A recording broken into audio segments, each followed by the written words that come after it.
So the Heritage Foundation wants to privatize TSA. The simplest way to think about it is comparing a government department to a contracted business. Right now, the TSA is like a national police force for airports. The people in the blue uniforms work directly for the federal government.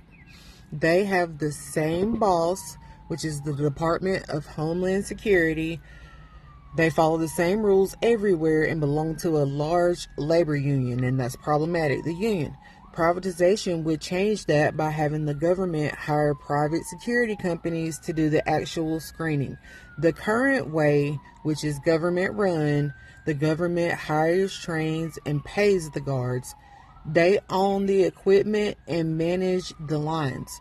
The privatized business runway is where the government sets the security rules, but a private company like those that provide stadium or mall security hires the guards and runs the checkpoints to make a profit.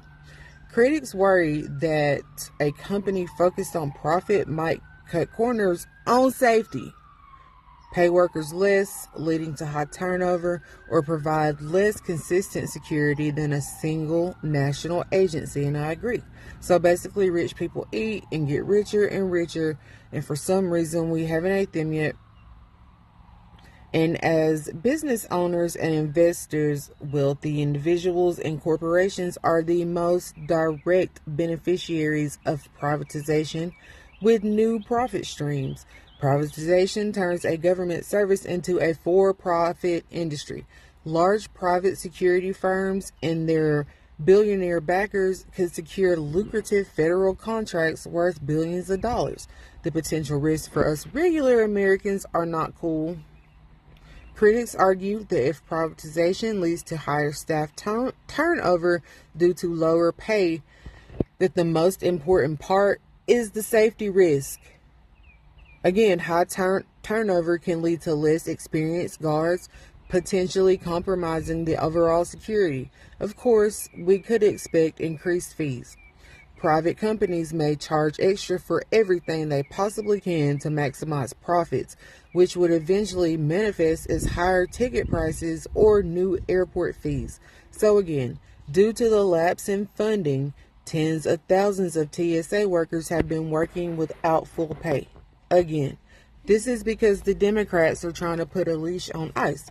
Reports indicate that roughly 60,000 agents are effectively working with partial or zero compensation, worsening morale and contributing directly to staffing shortages, and in turn, rising TSA wait times nationwide. To manage the situation, or as I see it, to add chaos for a fucking reason,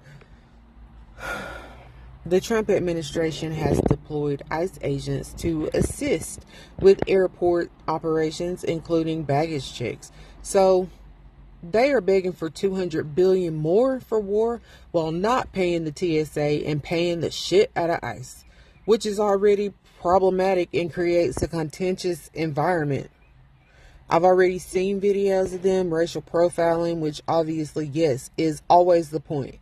Yes, the people who rub dookie on the walls of the fucking capital of our nation, and those who wish that they were there to rub dookie on the walls of the Capitol are being put in airports to manage shit.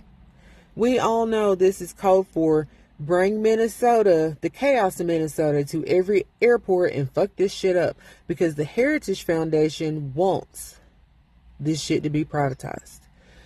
To privatize would be a return to the fractured system that was in place prior to 9/11, when security screening was handled by private companies.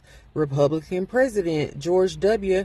created TSA in response to the safety lapses by airport security contractors that preceded the 9/11 terrorist attacks. And you can say whatever the fuck you want to say about TSA, but there has not been another 9/11. Due to that, thank God.